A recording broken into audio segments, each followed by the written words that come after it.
సముద్రాన్ని చూసారా? ఒకసారి చూడండి సముద్రం అంతటిని. అక్కడ బోట్స్ చూడండి, ఇదంతా చూడండి. మా చర్చ్ వాళ్ళ పిల్లలవి బోట్స్, ఇది అది రాజుది, సతీష్ది. ఈ బోట్స్కి ప్రార్థన చేయడానికి వచ్చాము మేము.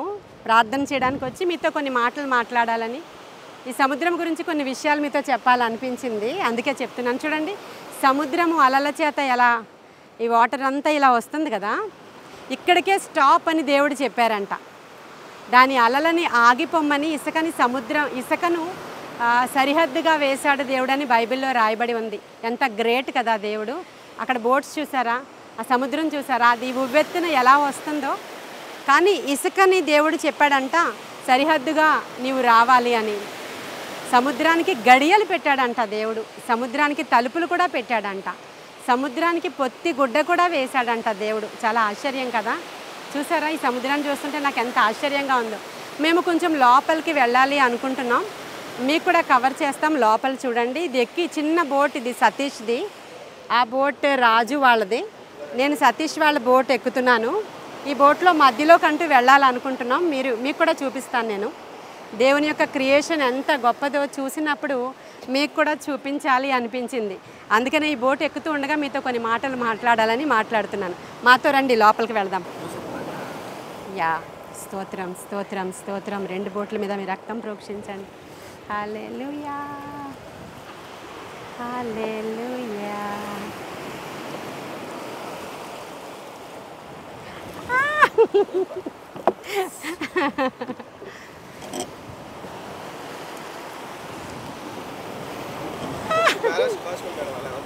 ఇలా పర్వాలేదా?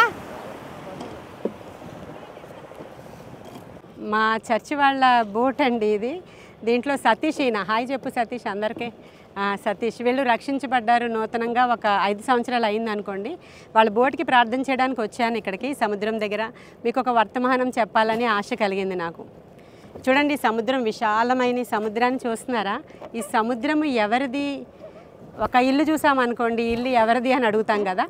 లేకపోతే ఒక చెరువు చూసామనుకోండి, చెరువు ఎవరిది అంటాం కదా. అలా ఈ సముద్రం ఎవరిది అనే ప్రశ్న వస్తే బైబిల్లో ఈ ప్రశ్నకి సమాధానం ఉంది. ఈ సముద్రము ఆయనది అని కీర్తనల గ్రంథము 95వ అధ్యాయము 5వ వచనంలో రాయబడి ఉంది. చూడండి చదువుతున్నాను. సముద్రము ఆయనది, ఆయన దాన్ని కలుగజేసెను, ఆయన హస్తములు భూమిని నిర్మించెను అని రాయబడి ఉంది. ఈ సముద్రాన్ని మన ప్రభువు కలుగజేశాడంట. ఈ భూమి మీద అతిపెద్ద సృష్టి సముద్రం అండి. పెద్ద భాగము సముద్రానికి కేటాయించాడు దేవుడు. ఎందుకంటే అసలు దేవుని యొక్క సృష్టిలో ఇది అతిపెద్ద పార్ట్ కదా. ఎన్ని జలచరములు ఉన్నాయో దీనిలో, అసలు భూమి మీద ఉన్న జలచరాల కంటే చాలా ఎక్కువ జలచరాలు సముద్రంలో, జలచరాలు జంతువులు అన్నీ కూడా సముద్రంలో ఉన్నాయంట. దీన్నే కీర్తనల గ్రంథంలో 104వ కీర్తనలో ఒక మాట ఉంది, చదువుతానండి. 104వ కీర్తన 24, 25, 26లో, అదిగో విశాలమైన మహాసముద్రము, అందులో లెక్కలేనన్ని జలచరములు, దానిలో చిన్నవి పెద్దవి జీవరాశులున్నవి, అందులో ఓడలు నడుచుచున్నవి, దానిలో ఆటలాడుటకు నీవు నిర్మించిన మకరములున్నవి అని రాయబడి ఉన్నాయి. ఓడలు కనిపిస్తున్నాయా మీకు? ఇవన్నీ బైబిల్ గ్రంథంలో రాయబడి ఉన్నాయి. అదిగో సముద్రం అని రాయబడి ఉంది, చూసారా? 104వ కీర్తనలో జలచరాలు ఉన్నాయంట, చిన్నవి పెద్దవి చాలా బలమైనవి. అసలు భూమి మీద ఉన్న వాటికంటే అధికమైన జంతువులు జలచరాలు ఇవన్నీ ఉన్నాయని బైబిల్లో రాయబడి ఉంది. మీకు తెలుసా, ఈ సముద్రానికి దేవుడు పొత్తిగుడ్డను వేశాడంట. ఈ సముద్రాన్ని తయారు చేసేటప్పుడు మేఘాన్ని దీని మీద ఆవరింపచేసి పొత్తిగుడ్డలతో దేవుడు ఈ యొక్క సముద్రంలో అగాధ భాగంలో ఉంచారని యోబు గ్రంథము 38వ అధ్యాయంలో ఉందండి. మీకు యోబు గ్రంథం 38వ అధ్యాయంలో కూడా చదువుతాను నేను. సముద్రము దాని గర్భము నుండి పొర్లిరాగా తలుపుల చేత దానిని మూసినవాడెవడు అని రాయబడి ఉంది. చూడండి, ఈ సముద్రం ఇలా వెళ్ళిపోతుంది కదా, అక్కడికి ఇసుక దగ్గరికి వెళ్ళిపోయిన తర్వాత ఇసుకతో దేవుడు సరిహద్దును వేశాడు కదా, దానికి గడియలు పెట్టాడంట దేవుడు. ఎన్ని మంచి మాటలు అసలు బైబిల్ గ్రంథంలో రాయబడి ఉన్నాయో చూసారా? తరువాత ఇంకా చదువుతాను చూడండి, 38 యోబు గ్రంథంలోనే ఇంకా మంచి మాటలు ఉన్నాయి. 9వ వచనంలో నేను చదువుతున్నాను. నేను మేఘమును దాని వస్త్రమును గాఢాంధకారమును దానికి పొత్తిగుడ్డగా వేసినప్పుడు నీవు ఉంటివా? దానికి సరిహద్దు నియమించి దానికి అడ్డగడియలు తలుపులు పెట్టినప్పుడు నీ ఉంటివా అనేటువంటి మాటలు దేవుడు అడుగుతున్నాడు. చూసారా? గాఢాంధకారాన్ని పొత్తి గుడ్డలాగా వేశారంట సముద్రానికి. మీకు తెలుసా, సూర్యుడు కనబడుతున్నాడు కదా, ఇప్పుడు మేము ఈవినింగ్ టైం వచ్చాము కదా ఇక్కడికి. సూర్యుడి కిరణాలు మార్నింగ్ వచ్చినప్పుడు ఈ సముద్రంలో 100 మీటర్ల లోతు మాత్రమే సూర్యకిరణాలు పడతాయి అన్నమాట. ఆ తర్వాత నుంచి సూర్యకిరణాలు వెళ్ళవు. 1000 మీటర్లు కిందకి వెళ్ళిపోయిన తర్వాత గాఢాంధకారం ఉంటుందంట క్రింద. బైబిల్ గ్రంథంలో, యోబు గ్రంథంలో ఉంది కదా, దానిని గాఢాంధకారాన్ని పొత్తిగుడ్డగా వేశారు దేవుడు అని. మనము సైంటిస్టులు ఏం చెప్తున్నారంటే 100 మీటర్లు మాత్రమే ఈ యొక్క సన్ రేస్ వెళ్తాయంట. దాని కింద గాఢాంధకారం ఉంటుందంట.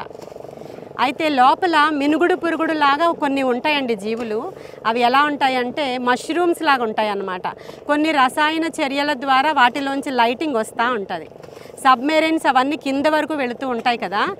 2500 మీటర్ల లోపలికి వెళ్ళిన తర్వాత అంతకంటే క్రిందకి వెళ్ళాలి అయితే సబ్మెరైన్స్ పగిలిపోతాయంట. ఎందుకంటే దీని యొక్క ఒత్తిడి చేత క్రిందన అంత గాఢాంధకారం ఉంటుందంట. ప్రియమైన దేవుని బిడ్డలారా, ఈ విషయాలన్నీ కూడా నేను యూట్యూబ్లో చూశాను. ఈ సముద్రం దగ్గరికి వస్తున్నాం కదా, కొన్ని విషయాలు మీతో మాట్లాడాలి అని. దేవుని యొక్క క్రియేషన్ ఎంత బాగుందో కదా. మీకు కనిపిస్తుందా? మేము మధ్యలోనికి వచ్చేసాం, మీతో వాక్యం మాట్లాడుతూ మధ్య వరకు వచ్చేసాం. ఫస్ట్ నాకు భయం వేసింది, కానీ ఇప్పుడు భయమే లేదు. చూడండి, తెడ్డు వేస్తున్నాడు కదా, ఈయన పేరు కుమార్. చేతులు ఒకసారి. ఆయన మెరైన్ పోలీస్. మంచి సాక్ష్యం. ఈ సాక్ష్యం మీరు యూట్యూబ్లో వినే ఉంటారు. ఈయన సతీష్ గురించి చెప్పాను కదా. ఆ ప్రక్కన బోట్లో మా కెమెరామెన్స్ ఉన్నారు, మన రాజు ఉన్నాడు అక్కడ. మరి కొంతమంది నాకు సపోర్ట్గా వచ్చారు ఈ యొక్క బోట్స్లో ప్రార్థన చేయడానికి, సముద్రంలోనికి వచ్చి కొన్ని మంచి మాటలు మీతో మాట్లాడడానికి. ఈ కొన్ని మాటలు మీతో షేర్ చేసుకోవడానికి దేవుడు నాకు ఇచ్చినటువంటి గొప్ప అవకాశాన్ని బట్టి దేవునికి వందనాలు. God bless you all.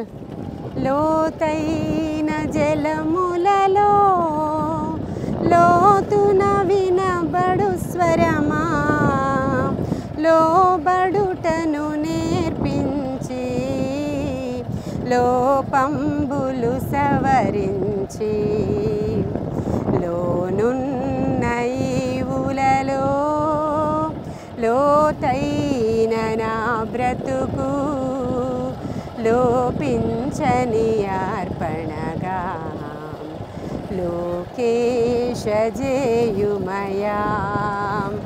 నడిపించు నానావా నడి సంద్రమున దేవా, నవజీవన మార్గమున నా జన్మ తరింపా.